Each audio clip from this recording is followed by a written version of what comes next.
This has been an absolutely incredible journey through the mechanics of our own minds.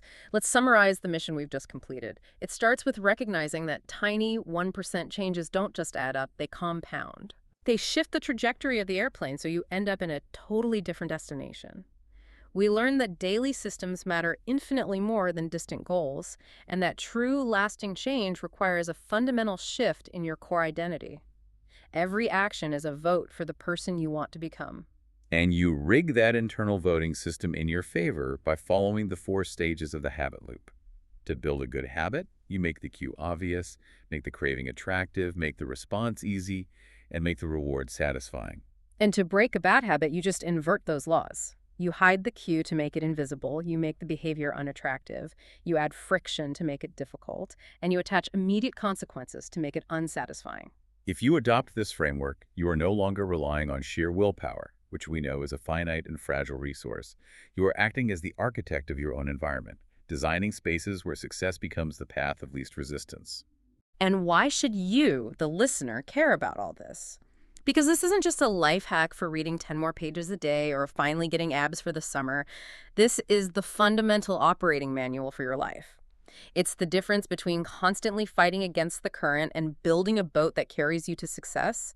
Think of the ancient Greek Sorites paradox, also known as the paradox of the heap. Ah, yes, it explores the boundaries of definition. Right. Does one single coin make a person rich? No. If you add another coin, are they rich? Still no. But eventually, if you keep adding coins one by one, there is a tipping point. The definition changes. A single tiny habit doesn't change your life on a Tuesday.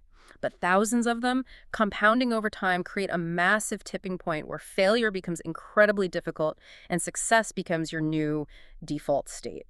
As we wrap up this exploration, I want to leave you with a final thought to mull over.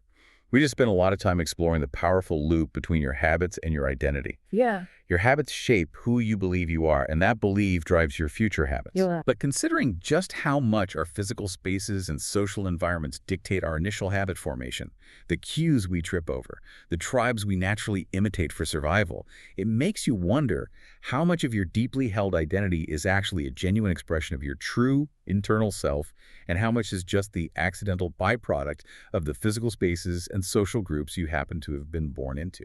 Wow.